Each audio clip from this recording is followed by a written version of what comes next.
I want to welcome everybody to another great episode of For Me to You Sports Talk. And I want to welcome in the people who have just subscribed to the channel and the people who will subscribe eventually, because you won't be let down whenever you check out what we're talking about. So I wanted to start off this podcast by thanking everyone who has dedicated their time to actually check us out and see what we're about. But did you watch the game? The soccer. Actually, I didn't really watch the game, but I caught the highlights though. Definitely caught the highlights, man. And I'm actually wearing this jersey, and I am not an Argentina fan at all. I just bought it because I thought it looked nice. So that was the reason why I actually purchased this jersey. I'm a Team USA all day, but okay. Losing to Trinidad and Tobago, unacceptable. The reason why I didn't watch the game is because I thought it was a foregone conclusion, to be honest with you. I thought we were going to blow them out 4-0. Okay. Take it on back and qualify like we normally do, other than, the 31 years ago, 1986, when we didn't. The first time that we haven't made the World Cup. Since 1986. So I just felt like it was going to happen. There's a bigger reason. There has to be something behind this. Why is the U.S. men's soccer team just not taking it to the next level? Because our women's soccer team, on the other hand, and I know a lot of people like to bash women's sports, but you really shouldn't, because anything that we can do, a woman can do the same thing. And when it comes to soccer, our U.S. women team is the prototype, top of the echelon, echelon. And it's kind of crazy because when you look at basketball and stuff like that, I personally know a couple people who don't care for WNBA. But it's like when it comes to soccer, it just flips the script. So the question I'm asking you is, what does U.S. sports do we need to put more of an emphasis on soccer growing up? Is that the reason why U.S. is so behind? Because soccer is the most popular sport in the whole worldwide. Undoubtedly. And other countries just dominate us when it comes to our men's soccer team, and a big reason I think is because I don't think we put much of an emphasis. I think we focus more on other sports. That could be it, but I know I remember talking to you before that you didn't have that same you didn't. I think it got a lot to do with the fact that we don't have a great domestic league here in the United States of America. The MLS, they laugh at us abroad. When you talk about your domestic league or your team, the New York Bulls or whoever, they would not stand a chance against Everton, which is like a fifth best team in the English Premier League, undoubtedly. So Spanish league, right? Go over there. Yes. Sevilla would dominate the MLS. They're like fourth in La Liga. You see what I'm saying? We can't compete internationally with our club teams. So if you're taking that from the talent pool, the individuals who are playing in that league, and you try to take them abroad internationally, you're going to lose, because those guys play against competition all year round. We don't. So do you think we're not bringing enough good competition over here to actually play in our leagues and stuff like that? It comes in waves. In the 70s, I believe, they had Pele over here. They had a couple guys over there from England and whatnot. So, the level of excitement for MLS soccer. Just over here. He kind of brought a little excitement to it, but that's kind of recent. So you got a 30-year gap from the 70s until, Beckham came, where nobody cared about the MLS at all.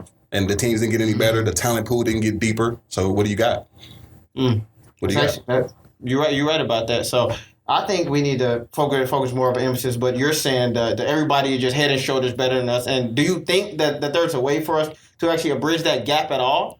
You would have to start at the grassroots level, definitely. When you're 10 years old in Spain and you're a phenom, kicking that ball, you're going to go to an actual facility or a team that's going to actually harness your talents. You'll have a private trainer. You'll have all these things and all these resources available to you. In the United States, what do you have? Maybe a travel soccer team, maybe. That's it. And then you'll go to your high school team, which would be underneath talent. Like, it's terrible talent in comparison to what you should be playing against if you're trying to develop a real phenom in soccer. You're not going to have that availability. And then when you compare it to basketball, you have the AAU teams. You have guys playing at 5, along with football. So like I said, I think it's more of an emphasis that's actually put on basketball, football, even baseball and stuff like that, because it's just what's going on here? And I think it's a problem that can be solved. Like, this is something that can be reconciled, but I just wonder how long will it take, because our women, and the funny thing about it is when I was in Afghanistan,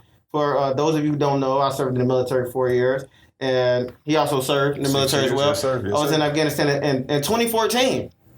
And what are the kids over there playing? Definitely, they're playing soccer. Yeah, you roll the They're basketball. not playing basketball. They kick it. They're not playing football. Right. So it's like almost like, I don't want to say a culture thing, maybe, or maybe that would be the perfect word for America tends to follow their own custom. You know, everybody else in the whole world is like everybody else soccer. But we're saying, hey, that's we call it a different name. It's football. We renamed the sport. It called our American version of football. The whole rest of the world says it's football as far as soccer goes. We named it soccer. Like we chose, hey, man, we're going to name it this random thing. Because we have football. We want football to stand alone. Thank you. We're just American. We can't have two footballs in America because that'll be just like... That's not football to us. No, everybody else is football. I mean, you don't even use your feet in soccer in football unless you kick it. I guess that would actually sum up a big problem with what's going on. But not only did we lose and we didn't qualify, but over the weekend, and I've said this before, there's nothing better than being able to watch college football on Saturday and watch NFL all Sunday. And I'm actually sitting back at home and I'm watching a couple of the SEC teams. Now, I've said this to myself, and from this day forward, unless it's Alabama playing, I really don't care to watch SEC. And this is my problem with the SEC. Great defenses overall with subpar QB play. The LSU Florida game, I heard a lot of people say, "Oh, that was a competitive game." Yeah. It wasn't competitive. You can't say something is competitive because someone is missing something. So, for instance, absent QB play. That was terrible QB play, and all throughout the SEC. Far too often, you have bad QB play going against good or great defensive. So, as fans, we start to attribute that with, the SEC is just better than everybody. No, it's not. It's really not. And a problem I have is I think we attribute Alabama's success with SEC success. No, Alabama win those titles, right? So Alabama go out there, they work hard, they put in the work. But then when you look at the team that's under Alabama in the SEC, I mean, it's such a gap to me. Like right now, Georgia is ranked, I want to say top 10, I think. I'm going to say they're top 8, if not top 5. Top 8, right? Yeah. But this is the problem with Georgia every year. They meet a team called Alabama, Nick Saban.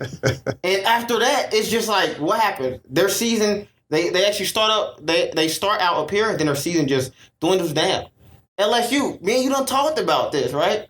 What was the problem when they had Odell Beckham, when they had Landry, when they didn't have a quarterback? The same thing with Florida. I don't even know if you could call it. That's not a competitive game. How is it competitive? Troy just put up 24 on LSU. Yeah. And the Gators and LSU game was that close. I mean, is the SEC really that good? And we have a lot of people who dive in and be like, the SEC is the best. It's the best conference. I think the SEC has the most athletes, but I'm about to pose this question to you, and then I'm going to get the floor to you. Okay. Could it be because geographic location? Think about this. Rutgers, right? Right. Team up in Jersey, right? Jersey, New York. Yep. What if Rutgers was down here and Rutgers was Mississippi State? Don't you think Rutgers would have much more athletes than they actually have right now? I mean, it's not that hard. You got athletes in Georgia. Now, don't get me wrong, you got athletes everywhere. But when you see the emphasis that's actually put on sports down here at grassroots level. You got people betting on games at grassroots level, and from talking to you said that y'all been doing that forever. Right, that's what they do. In Cincinnati, maybe I just wasn't aware of it, but I was never really aware of people betting on games. And we know, but this is where the athletes are. I think it's in the South. It's hard. It's hard to say. You're talking about just from a quarterback perspective, right? Were you talking about athletes, or are you talking about the disparity between? No, I'm talking about my bad. Let me clarify that. So what I'm saying is, it's not hard for you to have these great defenses and actually accumulate all of these athletes when you're in Florida, you're in Georgia, North Carolina, South Carolina, Mississippi, Alabama. I mean, these are where the athletes are, and I'm not trying to offend anyone at all, but this is where you find them at. But the quarterback play, you mean to tell me Mississippi State can't find a quarterback? LSU still can't find a quarterback? The Gators still can't? Mississippi State. Yeah, they had that. They had one now. But who came before that? And then now, who's after that? I mean, so you can only look and be like, well, that one, but wait. Who's the Alabama quarterback? Jalen Hurts, and he's actually better than... Who's the quarterback before him? McElroy, McCarron. They're decent. They're serviceable bums. They are. They're serviceable bums. Are they not? They are. So Alabama is winning despite the fact that they haven't had really stellar quarterback play. So what is your antidote to that? I mean, they don't have the QBs either. They don't have a number one QB. They don't have anybody that's getting drafted top 10 from quarterback position. Why is Alabama successful then, regardless of that? Because over everybody. You want to tell you why? I think Nick Saban establishes a great system. And I think he also gets, because remember we talked about it.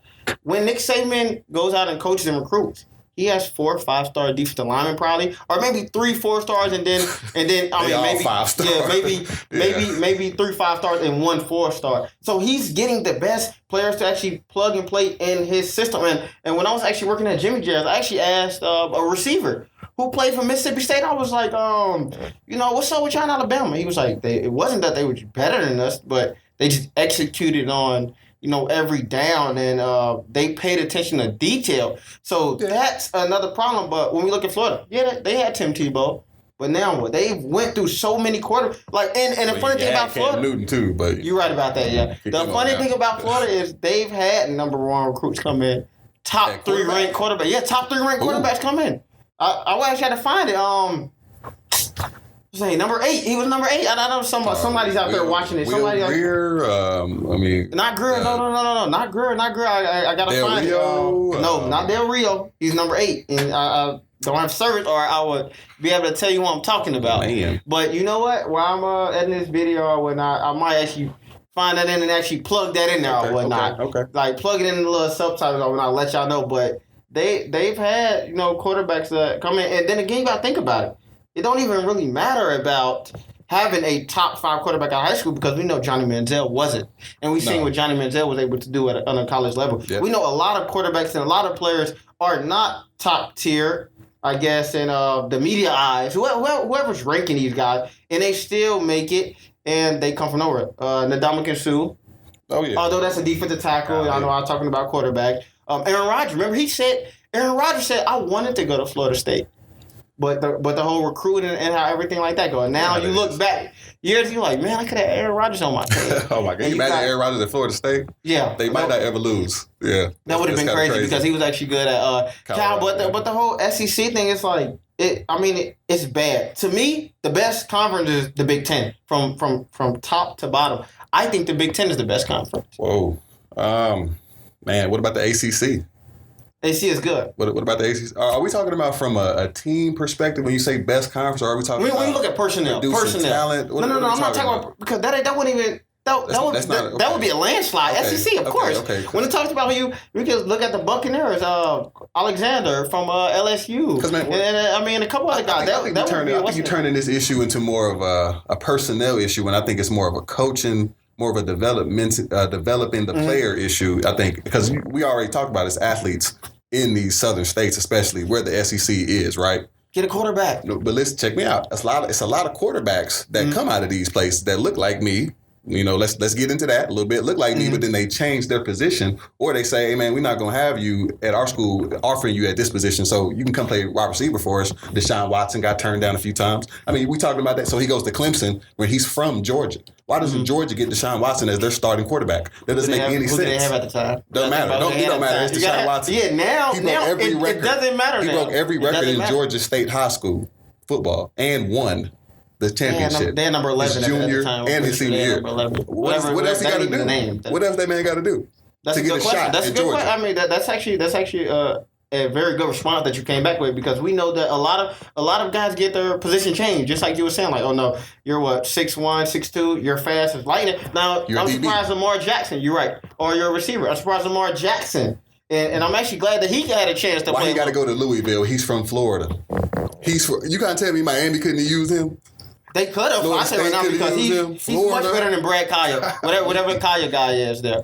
And actually looking at the Florida State situation, we down here in Tampa and stuff, and I've actually been paying attention to Florida State more. That quarterback is Francois. Blackman, is that guy. I like Francois. Is really good. He don't get hurt. He can make every throw on the field. And I actually like this Blackman guy. And it's crazy. I'm like, this Blackman guy can start over, I think, just about every quarterback in the SEC besides Jalen Hurts. I actually like Jalen Hurts. Ooh-wee. Blackman is good. Now he's 6'5", only 165. Yeah. That's a problem. Right. That's a problem. So of course, behind that line he's only too. a freshman. Yes, he's only a freshman. Yeah. So we got to give him time to actually, get some meat, bulk up, right. And he can make every throw. We know that Jimbo now his accuracy might not be the best. He's not a Francois, and we know Jimbo. Man, he gets his quarterback, and he knows what to do with the quarterback. I like Everybody like to use Jameis. But Francois, I like Francois, and like you were saying, he needs a line. That's somebody who doesn't have a line. Yeah. And I actually got to get back to your answer. What you said when you said something about the ACC, you asked me a question. You said, "What about the ACC?" Clemson, NC State, Florida State. Without Francois, they're not. Still got Miami. They got a defense to deal with. Still got Miami to deal with. Now, okay, so that's AC and Virginia Tech. I think the Virginia Tech is too. Virginia Tech is good. Virginia Tech is good. Virginia Tech especially. Virginia Tech is good. When you think about the Big Ten, well, I'm thinking about Ohio State, and I'm not even just going off tradition. Go ahead. No. Go ahead. Ohio State. Are you sold on Ohio State, by the way?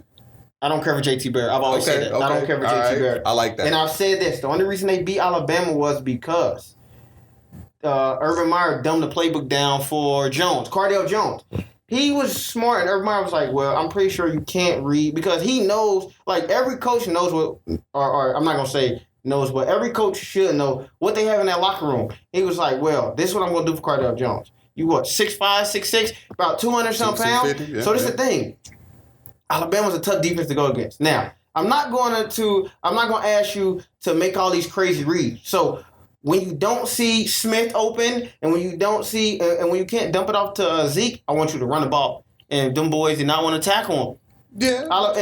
And with JT Barrett, I've said it. I don't think he would have beat Alabama. I think JT Barrett is a pretty formidable quarterback, and he's probably better than every quarterback in the SEC. While we're actually having this conversation, honestly, he is better than every quarterback in the SEC right now. Yes, I don't know. In college, in a college system, in a college system, I think JT Barrett gets the job done. Whether he's at Alabama. You put him at Florida. Florida could definitely use somebody like JT Barrett. Maybe. LSU could definitely. Georgia's quarterback's better than him, by the way. Eason. I think Jacob Eason's better. Eason? Okay. Yeah. As a pro prospect as well, I think he's better. Okay, yeah. Probably as a pro, but we talk about no doubt at the college level. We know some guys have way better college careers than they actually have NFL careers. Oh yeah. And I mean, that's just some. Barrett to be one of those guys. Oh yeah, definitely. See, we are both in agreement with that. I agree with you wholeheartedly. But Trace McSorley from Penn State. I like him because I like the intensity he brings to the game. You don't like Trace McSorley? I think Trace McSorley is a bit of a one-trick pony, to be honest with you. I don't see him really being able to make plays down the field with his arm unless it's play action, unless the boy in the backfield is doing his thing. If Saquon's not there, does Trace McSorley beat you? I let Trace McSorley beat me if I'm a team that's defending him. No problem. I think Trace McSorley can't beat me. I think Trace McSorley is pretty good. And then who else we have I'm not gonna say Iowa. Well, Michigan. Of course, you can't. They don't. Their quarterback situation. It's kind of a slippery slope. So now I'm like, I don't know. The ACC and Big Ten. I don't know. Wait, actually, now that I'm thinking about the Big Ten. Right. It might just be the ACC with it because we know it's not the Big 12. We know it's not the. It's not the Big 12. They play no defense in the Big 12. Get them out of there. The Pac-12. Is it the Pac-12 now, right? Yeah, Pac-12. Pac-12. Hold on now. No, do not. Hold on now. No, there's no discussion to be had about the Pac-12. About Washington State can play. Washington can play against Ohio State D-line. Or I mean, like when we match up against USC's D-line. Are we saying USC's D-line is that much worse than Ohio State's D-line? Nobody has a D-line like Ohio State has. Nobody. Are you kidding me? Pretty sure Alabama does. Pretty sure LSU does too. Low key, yeah. You better. Pretty sure Florida does too. Florida State does too. No, when we talk about pure defensive line, it's Ohio State. And then it's Alabama, and then it's Michigan. Some of these others. Michigan D-line is definitely comparable, easily. 2 number 1 overall scouting report guys out of that team recruits. The Gary kid, another guy. I can't forget his. We talk about this year. Who they actually have on our team? That's what I'm talking about. You probably got a little. I'm not scared of Ohio State. You're not scared of Ohio State. No, I'm not. Can't name a guy like who. Bosa. That's it. I give you Bosa. He a beast. Number 9. I don't want to mess the name. I got 6'4", fast as lightning. You talking about Bosa? That sounds like Bosa. No, not Bosa. No, it's another one. That's the thing. No, it's another one. Yeah. He looked like Bosa. He's a number 6. I'm sorry. He's number 6. Mm-hmm. And then they got the 2 defensive tackles that I don't know their names, but just from watching them, Ohio State gets pressure, and And you even had the coach that came out before the season started. What's his name? He's a defensive coordinator, Greg Schiano. So, yeah. And he might be saying this because he's coaching Alabama. He's ridiculous. Because he's coaching Ohio State. He's ridiculous. But he said that this. What didn't he say that this team was better than the Bucs? The Buccaneers. Cut it out. Cut that out. That's man. Crazy. No, that's terrible for him to say that because that's ridiculous. Everybody on the Bucs. And then, do you know how much expectation? Do you know how much expectation that you actually put on college athletes whenever you make these gestures? Oh, they're better than this. So now they feel like that they have to live up to whatever expectations you put on them because you said it. But we know if there's a weakness on Ohio State's team, it's definitely their secondary because they had 3 players drafted. True. Very true. So very that's true. why that's the way to attack them. Now, we know that if you have a great defensive line, then it doesn't even matter. I was about to say that. The Giants, Tom Brady, man. 07. That Super Bowl. Man. Harassed him for a whole game. Yeah. The reason why they're not 19. That's crazy. What's his name? Blake. That was actually one of the other guys. Actually, to come and think about it, I actually appreciate that. We got the manager. Right. He came in and he just actually showed me. He actually showed me the name. That's another one of the guys from Ohio State. But what was I saying?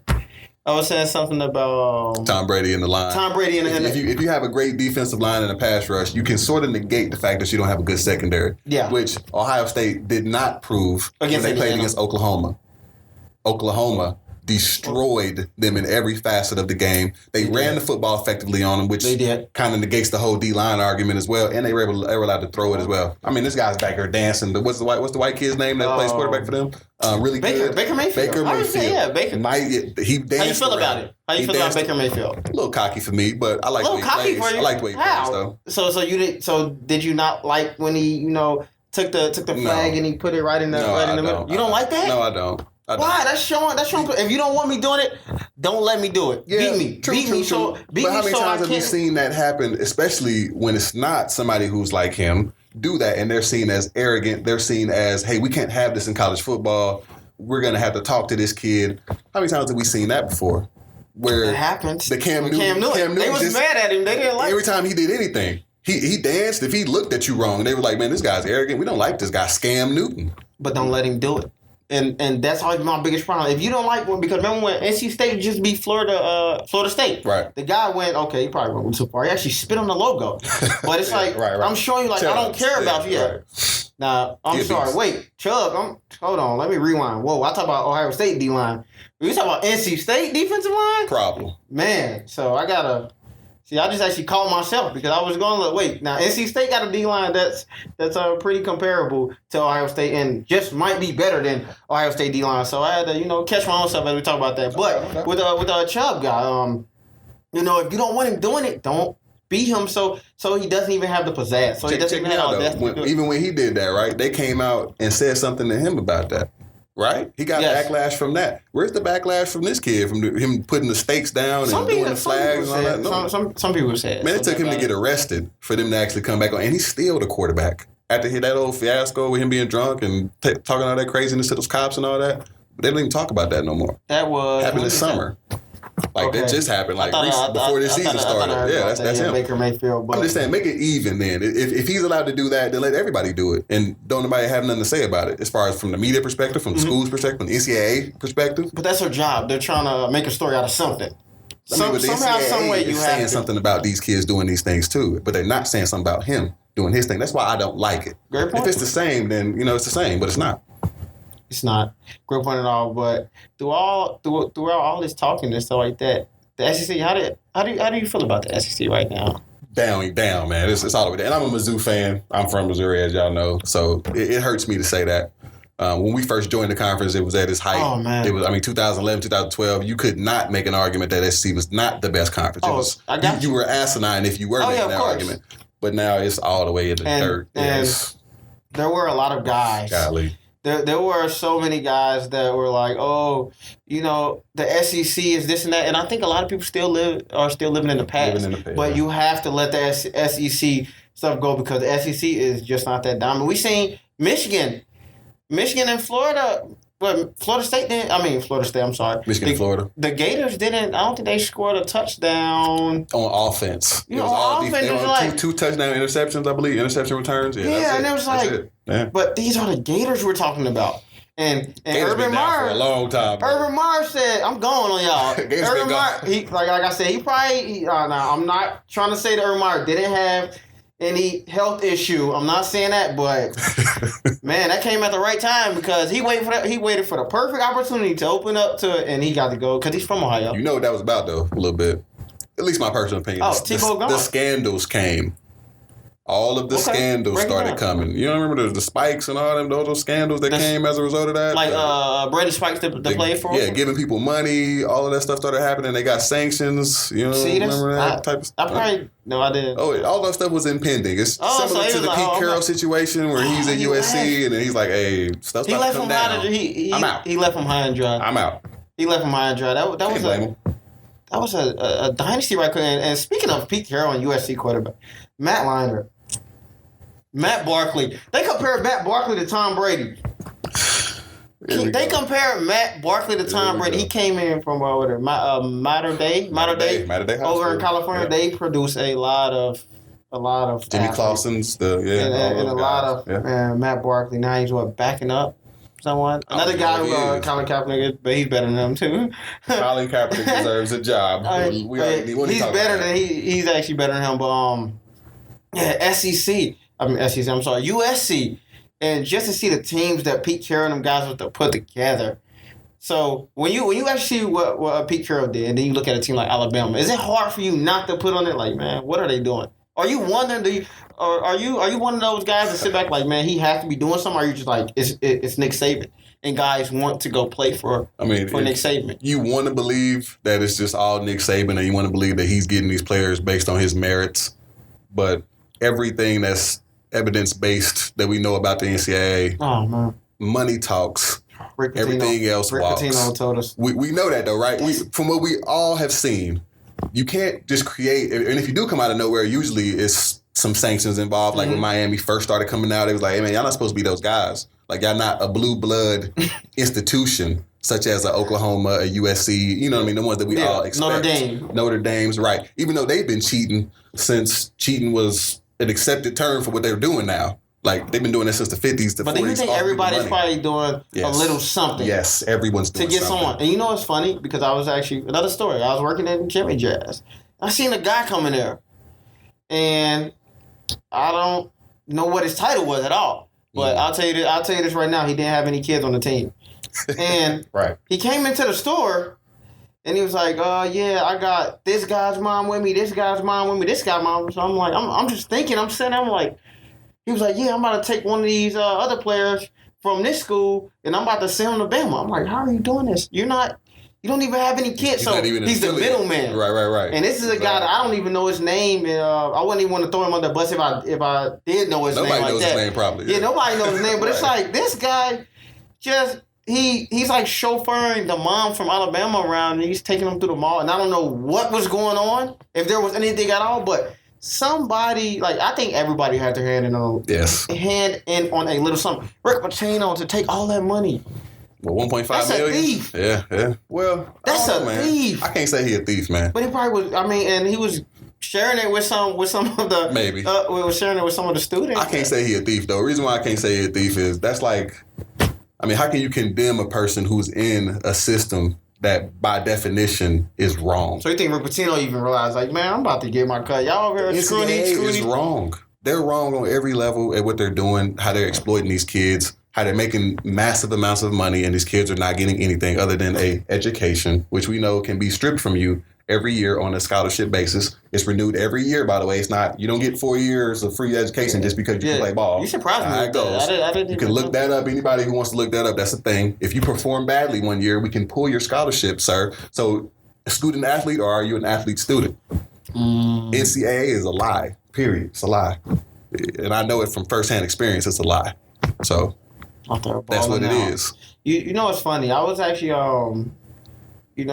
driving down the road. I think it was Friday, so I'm driving, and a thought just dawned upon me, and I was like, it made me think about sports and how sports affects like my life and how it has affected me growing up. And I was like, why?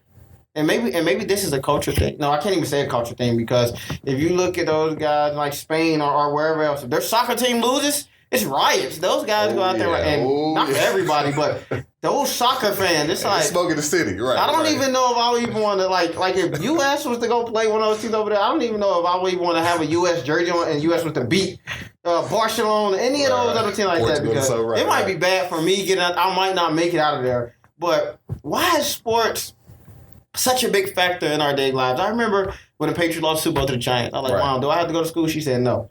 I remember when Duke lost a couple times and stuff like that. I know. She did, and I was so happy. And when Duke would lose that time, and I was like, do I have to go to school? Now I didn't get out. I didn't like skip school all the time, guys. That's not what I'm saying. But it was I wish I had that, Bob. I don't care which stuff. I love that. Yeah. But look, this thing, it was like sports had such a hold on me. And it was like, I got to go to school. My boys going to talk to me about this. They going to say this will happen. And it really would mess up the way I feel. Like it'll really mess up my mood. Like, when my favorite teams would, like, lose, I'd be like, man, forget it. So you know what I'm doing? I'm just going to take it out on y'all in the game. I would just go play Madden. And I would just go beat the team and stuff like that. Yeah, like it made the situation any better. Right. But as I've gotten older and realized, I'm like, wait, how could I be bad when Tom Brady loses Super Bowl, but he's smiling? He getting 20-something million that year. Check. They don't care. And honestly, I think fans care more about the sport than the actual players care at times. I think we put so much into it. And we're like, man, forget that. I ain't buying it. Oh, I'm a Ohio State fan. I'm not buying none Michigan and all that. And you know what? And the people who are benefiting the most are the owners of these teams.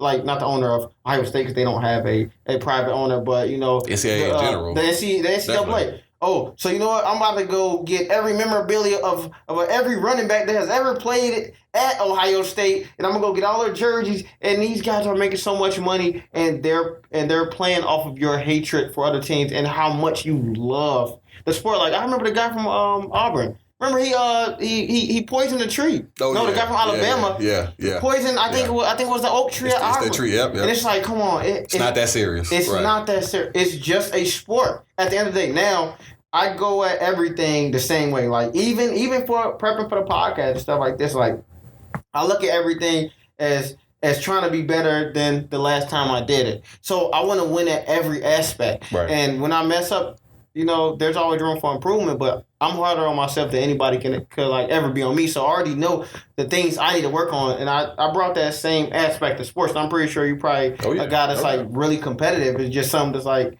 you know, it's in you. It should be in you, right? But it's like some of these athletes don't have that. Like, oh yeah, I just threw 4 interceptions, but it's cool. I just went out. James Harden. He stunk it up against the Spurs. What was it, Game 5 or Game 6? Game 6. He went to the strip club and made it rain. I'm like, what? You didn't, like, I would have been just so angry at myself. Like, I wouldn't be able to see nobody. I wouldn't want to talk to no one. I wouldn't want to converse with people. Like, I probably would have went to go practice. Right, and maybe that's a bad aspect. Think about it like this, though. If you had a bad day at your job, right? Let's say, I don't know what you are. You're a medic. I don't know. And let's say you had the wrong medication. Or I don't know. And you know, somebody caught you right at the last second and you got reprimanded at your job. Whatever.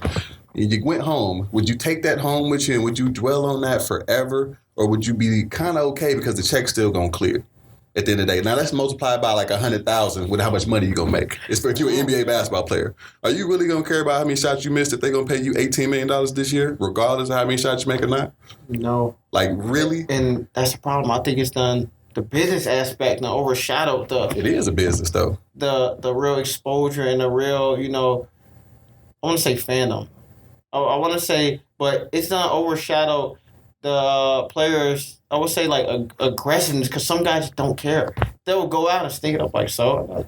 I'm about to cash my $5 million check. I'm making $5 million a game. It's a job to him. Yeah, while y'all there coming at me talking about this and that, and as fans we like, oh my God, we have to find this player and, you know, stone him or do something crazy, but it's not that serious. Now, I'm asking you this question, though. Mm-hmm. When you talk about the impact that sports has on you or on fans in general, what do you think is the real reason why, like from a historical, from any kind of context point of view, like what do you think really is the reason why that's like that? Because growing up, and this probably speaks for, I don't want to just say inner city kids, but it speaks for a lot of people who probably don't have positive role models in their life. A lot of kids who don't have that positive role model in their life. So growing up in Cincinnati and growing up in neighborhoods all throughout the U.S., our role models are the rappers, the basketball players, the football players. So it's the guys who we see that has all this money and stuff like that. And when you actually get older and actually realize, like, I was really like, I don't have to look up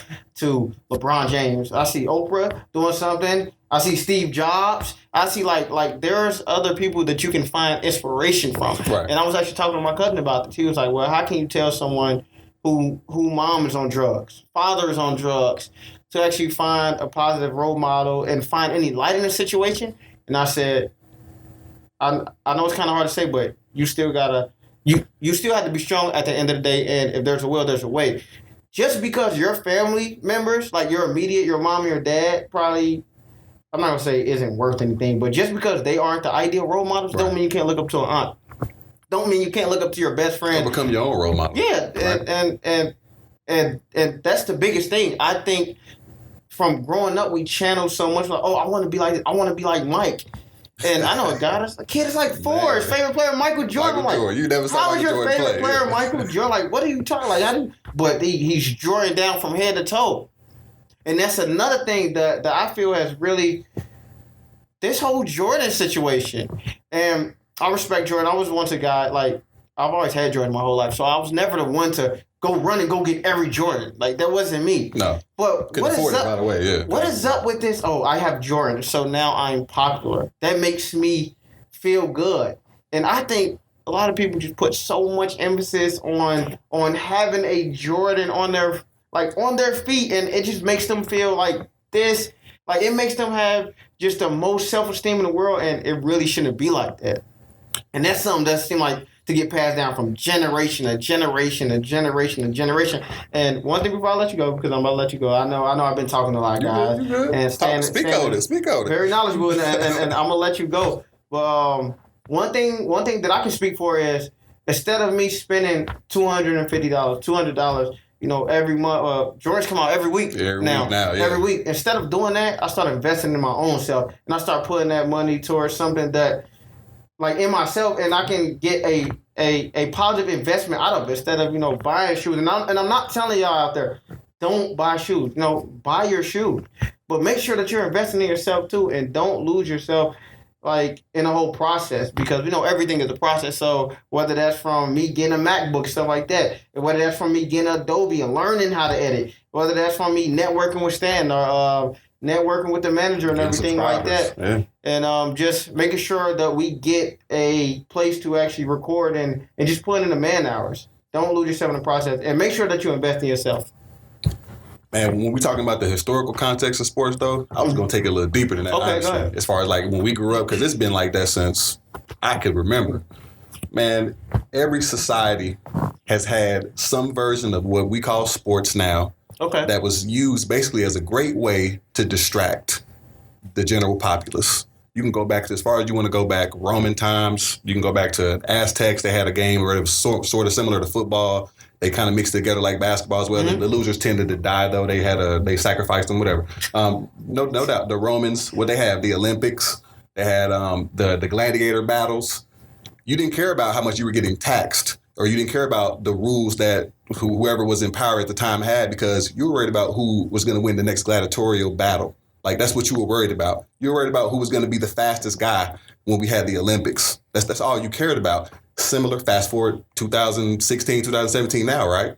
Who you care about now?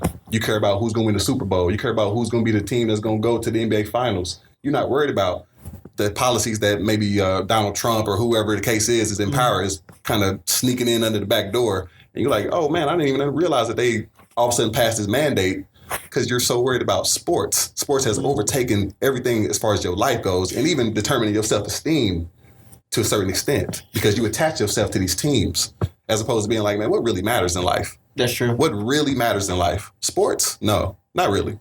in the totality of your existence. It does not matter. It's entertainment. It's just entertainment at the end of the day. And I think we need to push that out to everybody to realize. That's like I hear, Cam Newton with Auburn and Alabama fans. Oh, I hate Cam Newton, but once Cam Newton gets drafted to your favorite NFL team, you like him all of a sudden. What Cam Newton do to you? That's why I'm like, it's not like I think we need to get away from this whole sports regulates everything in my life, because it's not that serious at the end of the day. These guys are getting paid millions on top of billions, and I'm pretty sure y'all asked me like, well, why do you talk about it and stuff? Because I love the sport, but it doesn't rule my life.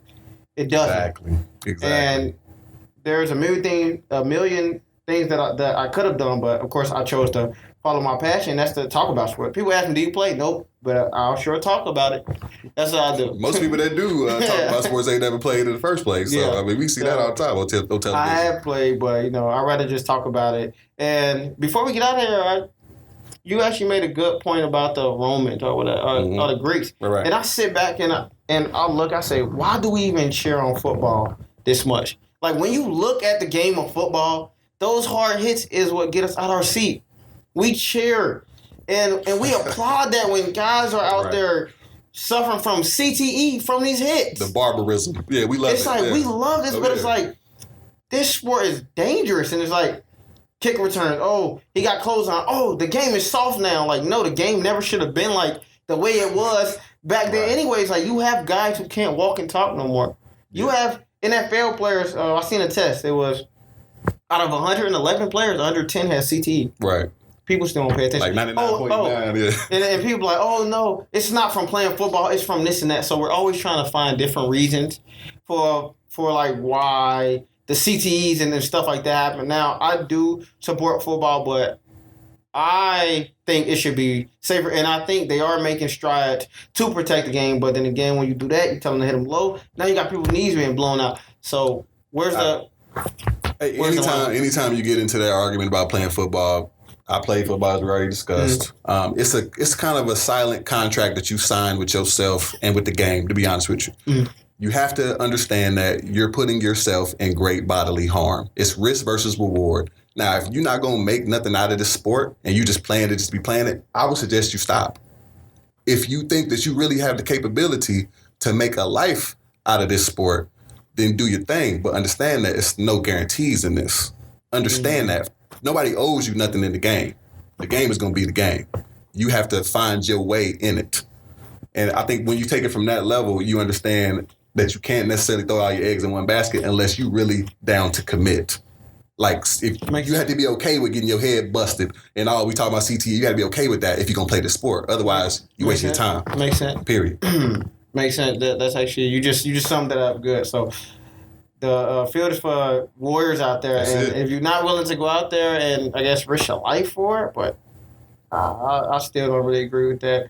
But it is what it is, and I do appreciate the strides that the NFL is making, but we're about to get out of here. But before we leave, I want to thank everybody who have tuned in, and I want you to subscribe on YouTube, iTunes, Libsyn, and just continue to support us as we're growing. As you can see, we're moving up. I know y'all see that right there? Live. So the manager, he took a great deal out of his time to do all this for us, and this was unexpected, and he actually surprised us. So this is something that I'm very thankful for to have. So, like I always say, it's not about who said it first, it's about got it right.